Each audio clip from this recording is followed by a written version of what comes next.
This is a show for the leaders of tomorrow.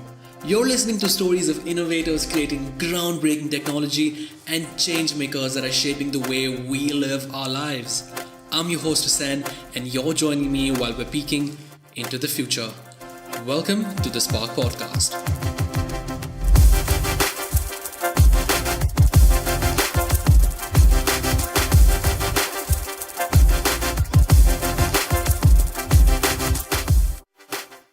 Hi, welcome to the Spark Podcast. Our guest today is the Senior Vice President of Scorpius Trackers, a multinational renewable energy company based out of Pune.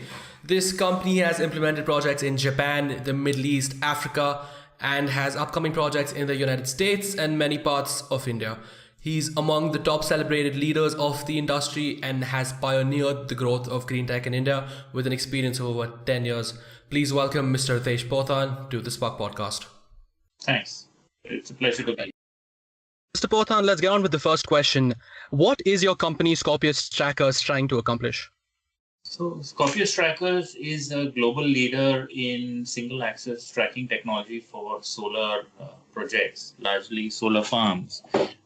We have our own R&D. We are the only company in the globe that has both types of technologies for single access tracking. Scorpius Trackers has been around for now almost half a decade, and we've been very innovative in our design. So it's a completely made in India, designed, patented, globally patented product. Advantage that we bring to the table is that we bring the highest quality possible. It's got cutting edge design, and it has a zero maintenance requirement from a mechanical perspective. The solar tracking is basically, just to expand on solar tracking maximizes the efficiency of a solar panel by making sure it's always perpendicular to the sun at all points in time in the day. Right. And you speak of green energy with great passion, but your career, as we go back, it started with IT services, and then you transitioned to green energy almost a decade ago. Could you tell us a little about how this transition happened? Right. So I did my computer engineering, then my master's, and I was also a writer in IT. I used to write for Chip magazine. I did a couple of blogs as well. And later on, I went on to be a consultant as well as a CIO.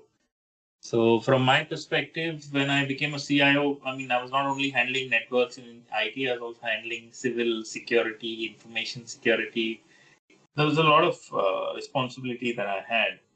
And one of that was also electrical, where solar, around that time, 2009 was when the GNSM came out and solar was like the buzzword. And to be really honest, I was looking for something that gave back rather than something that always was taking from the environment. Right. When you say back in 2009, this was when solar became a buzzword, especially back at that time. When compared to today, the market wasn't as mature. So what were the main challenges that you faced earlier in those years during 2009 when you transitioned into the green energy industry? So it was very fluid, but I've always been someone who takes more of a pioneering attitude. I like the risk. I like the fact that it's a startup sort of environment. And that gives you a lot of opportunity to learn, a lot of opportunity to make mistakes, learn from your mistakes. So it's not something that's an established field where everybody knows what they're doing. And plus, it gave me a tremendous opportunity to learn. And that's what I always believe. I believe that if you're not learning, you're dead. So that's where I come from. So, and the way that it worked out, the initial challenges that we faced were obviously projects. Then the fact that because it was so fluid, most of the deals that happened fell through. Funding was a bit of a challenge in the initial part because you had to actually put your own skin in the game. That was one of the concerns. And then there was always the risk of new EPCs or new installations that maybe would perform, would not perform. Your career has spanned across various industries and you've worked with many leading companies in their respective fields. What do you observe as the core differences between a green energy organization and any other organization? Honestly, I think the green energy organizations now recently have become large. Previously, they were not that large. So they were like pretty nimble. Everybody ran after projects. They were able to complete it. There was not so much bureaucracy. It was easy to get in touch with the upper echelons of other companies. People would network together. It was more of a fraternity. And I think that is where the advantages came in. And it was not like it wasn't more there wasn't really animosity. It was more of a fraternity sort of where everybody wanted to get the work done rather than pull somebody else's leg. And that's something that I think is, I mean, you're not worried about someone else trying to pull your leg, though lately that has been the credo right now over the last 2-3 years, because once the stability set in, the big guys started coming in, then they started cannibalizing, and they started overtaking the market, right? I mean, there's not enough for everyone. You worked with many international markets. You've successfully implemented projects in Japan, in the Middle East, even Africa. How do we fare against the quality of skilled labor against other nations? The way our business is growing, the way our expertise is with solar, whether it could be about manufacturing or EPCs, how do we fare? Do we have the innovation that other countries have? You want me to be honest? We are at the bottom. And why is that the case? Because, I mean, we do a lot of jugaad, and that jugaad, I mean, a lot of people I've seen, designers who are like a couple of years out of school, out of college, designing plants which are like 1,000 crores, and they are basing it based on just some irrational logic. And everybody, even, I mean, it's in the beginning there was a lot of caution, there was a lot of safety built in, there was a lot of focus on the long term. Right now, the focus is completely short term. I mean, if the plant get built, that is a big thing right now. And what are we doing to ensure that that changes? So, I mean, as Scorpius Trackers, what we've done is we had a workshop where we called in a lot of the designers and we ran them through the kind of quality that you need to do. I'll give you an example, right? Most of the plants in India, I mean, all the structures designed in India have no basis, have never really been tested, and you will see a lot of them fly off when there's some heavy wind, because the designers themselves don't have.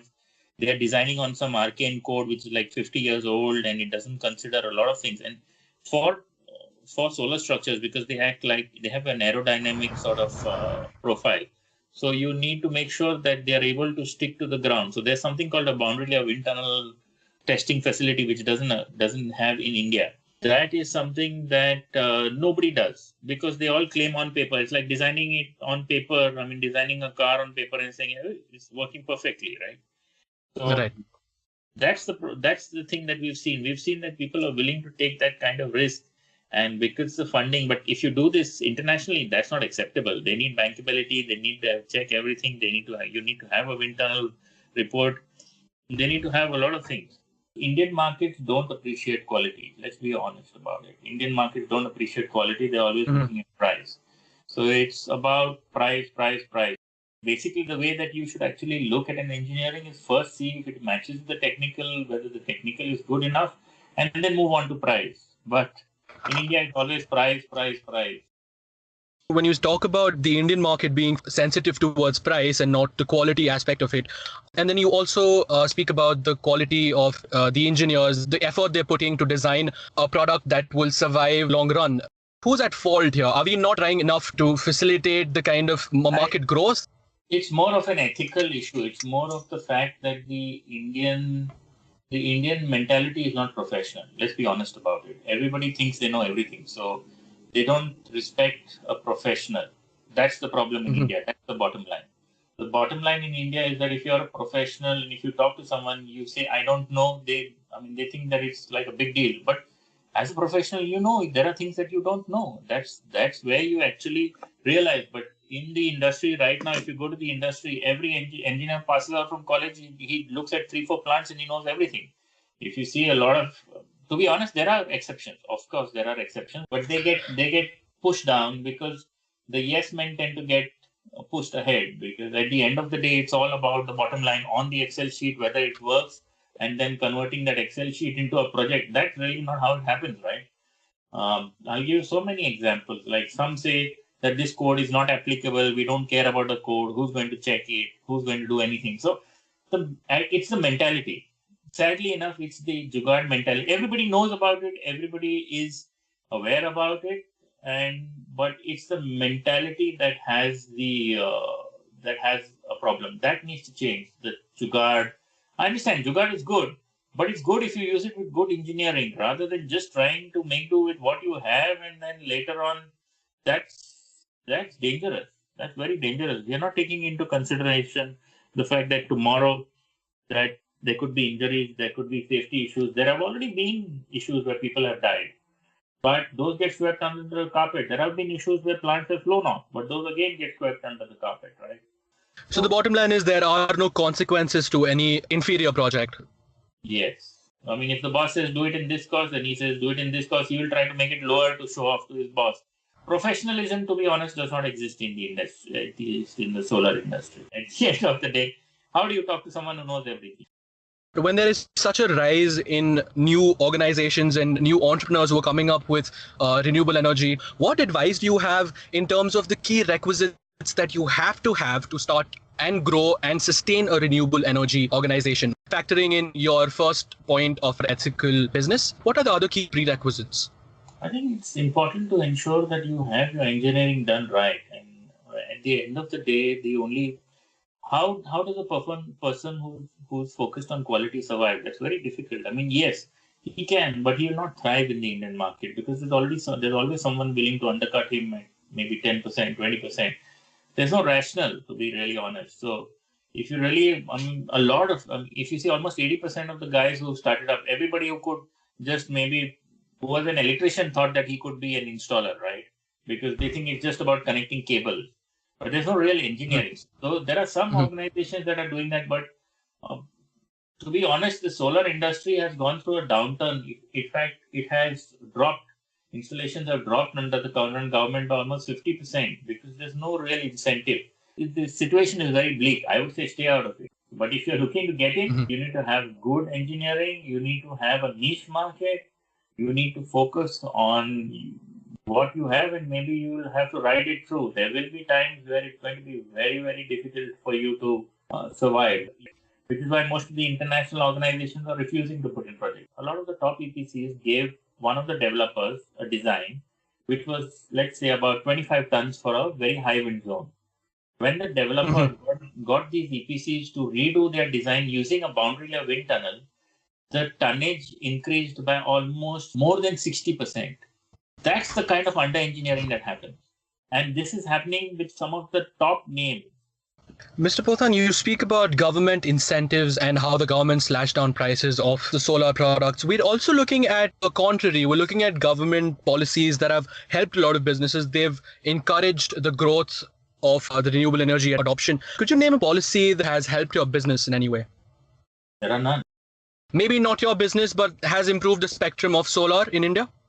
Right now, I think there is some standards that are being worked in, maybe BIS standards, and the fact that that is a slow process. I think that will happen, but the standards need to be managed well. It needs to be, there are a lot of old things that need to be updated. That's very important.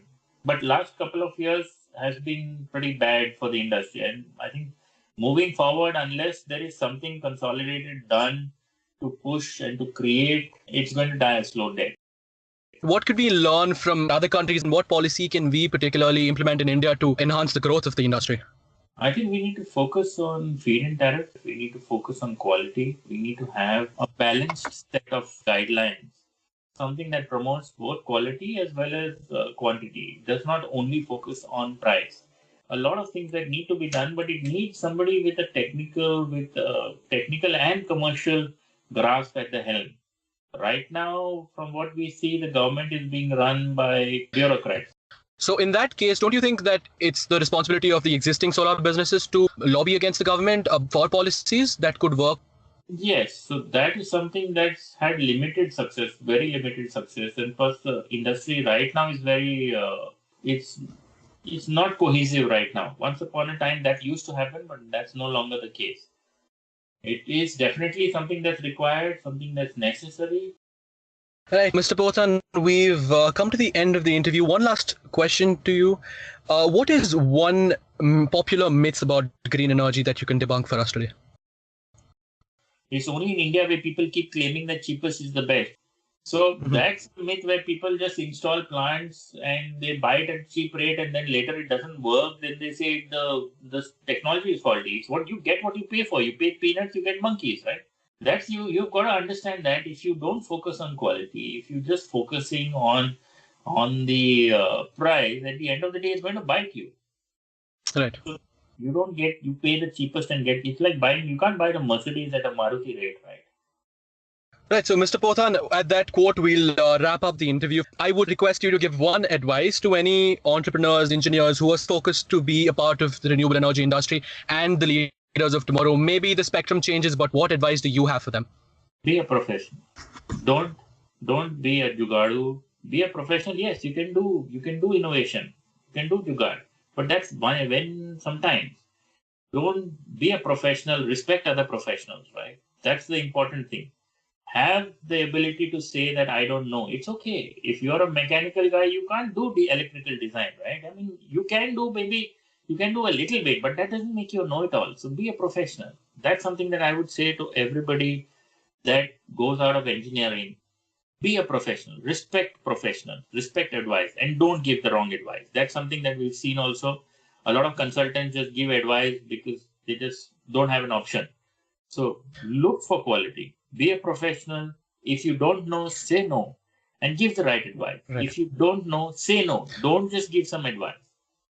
And you heard that from Mr. Ritesh Pothan. He is the senior leader of Scorpius Trackers, a company based in Pune. He's been working towards sustainable and renewable energy for over 10 years, and his company has implemented projects in Japan, Africa, the Middle East, and multiple cities of India. Thank you, Mr. Pothan. We're sure our listeners have had an incredible value from this interview, and it was fantastic talking to you. Thank you for being a part of the Spark podcast. Yeah, pleasure's mine. Take care. Thank you for listening to the Spark podcast. Sign up today to riojob.com and browse solar jobs, contracts, training courses, and much more. I'll see you in the next episode of The Spark. Till then, goodbye.